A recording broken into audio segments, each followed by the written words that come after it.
Bom, nosso grupo ficou com o método de análise de fibras e, para começar, eu vou falar um pouquinho dos métodos de análise no geral.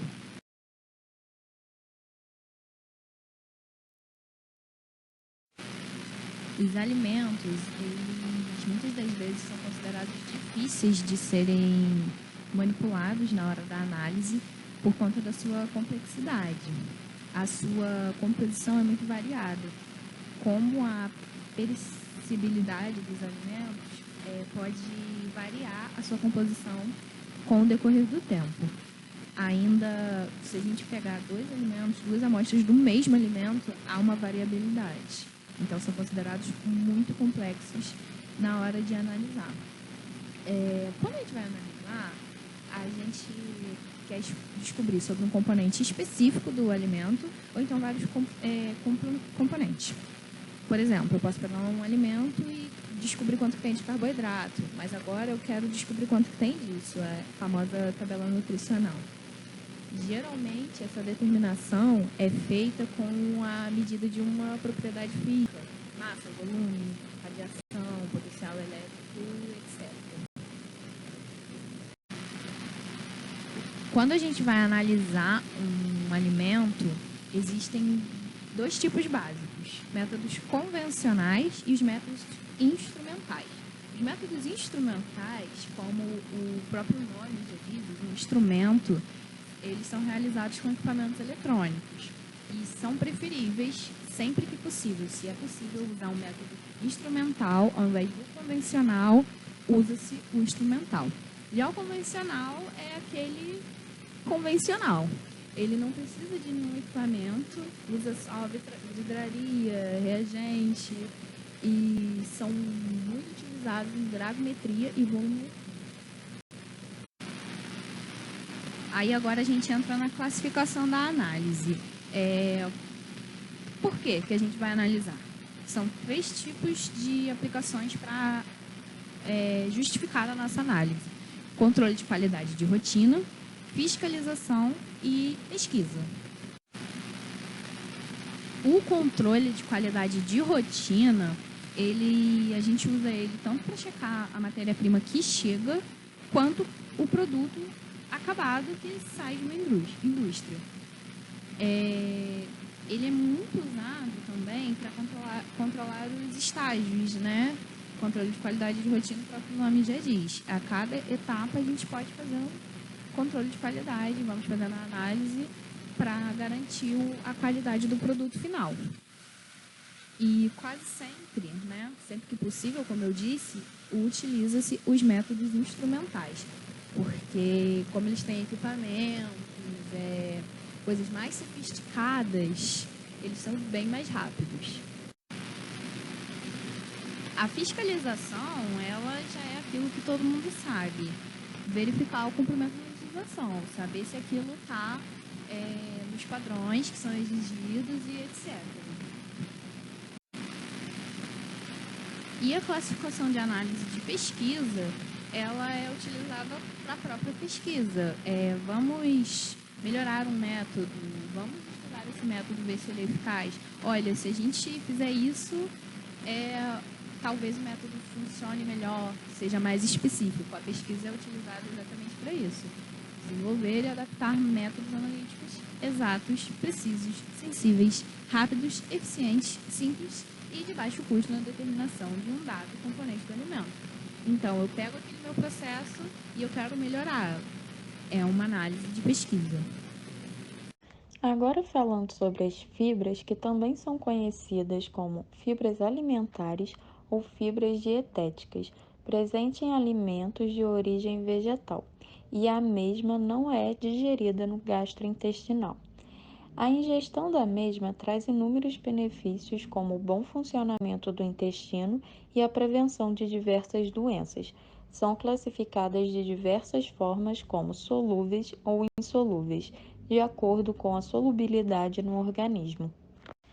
As fibras também são polissacarídeos, como dito anteriormente, presentes em alimentos de origem vegetal. Porém, podem ser encontradas também em fungos e invertebrados. As fibras não são digeridas no trato gastrointestinal. e, consequentemente, não são absorvidas no organismo. Falando agora um pouco sobre as fibras solúveis e as insolúveis, as fibras solúveis são dissolvidas facilmente em água e acabam se dividindo em uma substância parecida a um gel na parte do intestino conhecida como cólon. Já as insolúveis permanecem intactas quando o alimento passa pelo gastrointestinal e não se dissolvem em água. E onde encontramos as fibras? Nesse slide, podemos ver os tipos, os componentes e as fontes das fibras. Começando pela lignina, ela é composta por lignina e encontrada em cereais e vegetais maduros. Já os oligosacarídeos é composto por frutanos e encontrados em alho, cebola, banana e chicória.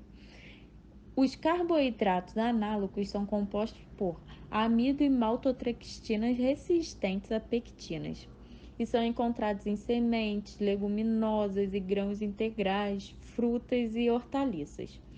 Já os polissacarídeos não amido são compostos por gomas e mucilagens, celulose e hemicelulose, encontrados em aveia, leguminosas, algas e extratos de sementes vegetais, cereais e grãos integrais.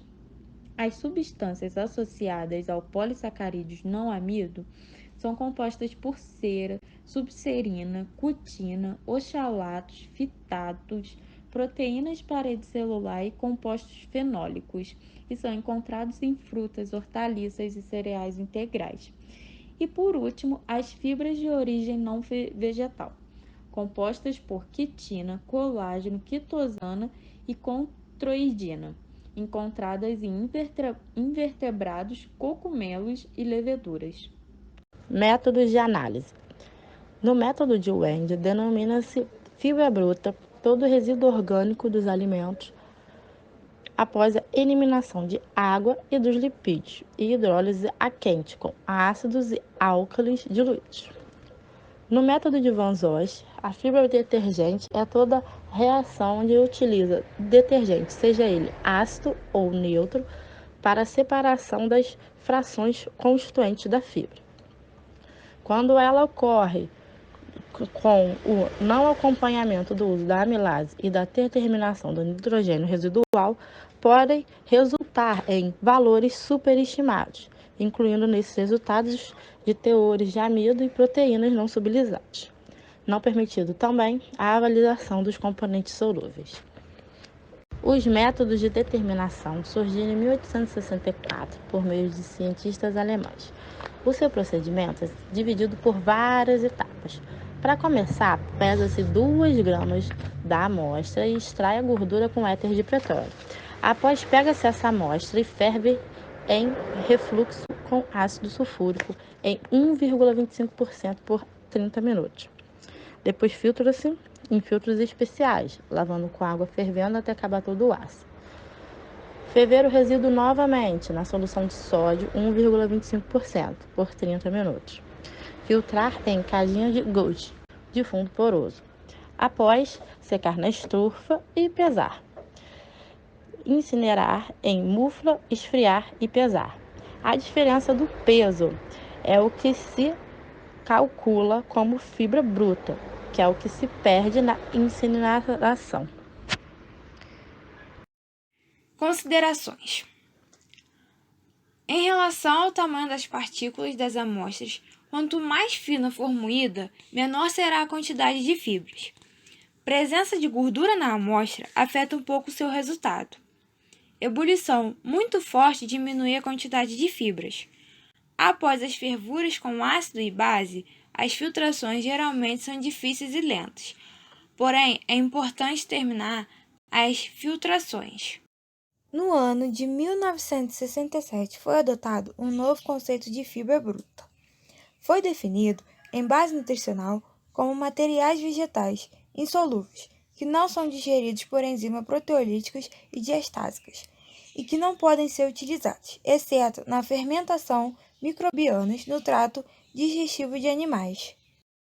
Alguns autores concluíram que a digestão da fibra com ácido e base para obter A fibra do material vegetal, também conhecida como fibra bruta, dava um sentido que tem uma relação incerta e variável com o valor nutricional, e obteve que o método ideal é aquele que separa a lignina, celulose e hemicelulose com o mínimo de nitrogênio.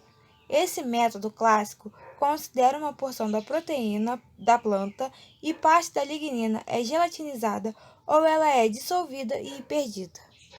Agora eu vou falar um pouco sobre os métodos.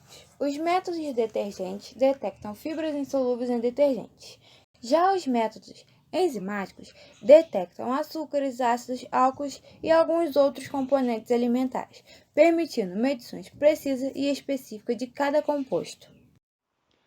Aqui já são representadas as técnicas em que são utilizados detergentes ácidos e ou neutros, quando os mesmos não são acompanhados de amilase e da determinação do nitrogênio residual, pode resultar em valores exacerbados, incluindo teores de amidos e proteínas não solubilizadas e, portanto, não permitindo a avaliação dos componentes solúveis. No fluxograma a seguir é identificada a amostra seca e moída, tendo um refluxo com ácido sulfúrico num período de 60 minutos. Após filtrado e lavado com água quente e acetona, tem o intuito de separar todos os componentes solúveis, seguindo de uma secagem e nova pesagem.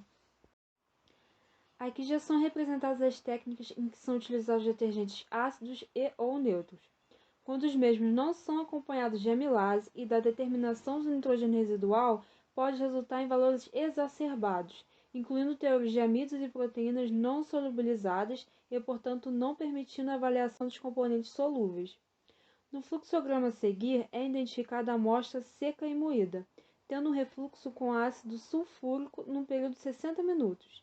Após filtrado e lavado com água quente e acetona, tem o intuito de separar todos os componentes solúveis, seguindo de uma secagem e nova pesagem. Nesse slide é representado o fluxograma de Pomeranz e Meloan, em que a amostra é seca e moída, gerando um refluxo com 30 gramas/litro de tampão SLS, que contém também borato, além de fosfato, égita e 1-etoxietanol durante o tempo de 60 minutos. Depois é filtrado e lavado com água quente e acetona, com o objetivo de separar os componentes solúveis, seguindo da secagem e pesagem desses componentes, tendo por fim a incineração e outra pesagem. Aqui é possível compreender que para determinar a hemicelulose por diferença entre fibra de detergente ácido e por detergente neutro não é tão precisa, por se ter outros componentes nos dois métodos. Esses erros podem ser reduzidos por análises sequenciais de ambos os métodos. O método enzímico gravimétrico determina o conteúdo total da fração de fibra alimentar, separando a fração solúvel do insolúvel. Esse método é considerado por ser caracterizado por reprodutibilidade aceitável, mesmo tendo custo mais elevado. E por fim, o porquê de consumir fibras. As fibras representam vantagens ao se reduzir chances de desenvolvimento de doenças cardiovasculares, diabetes, obesidade e câncer de cólon, evitando também casos de constipação. O consumo de fibras, tendo o uso adequado em torno de 14 gramas de fibra para cada 1.000 calorias, é capaz de reduzir colesterol, ocasionando assim em uma melhora da glicemia e perda de peso corporal. Portanto, o consumo de fibras está relacionado a uma vida mais saudável.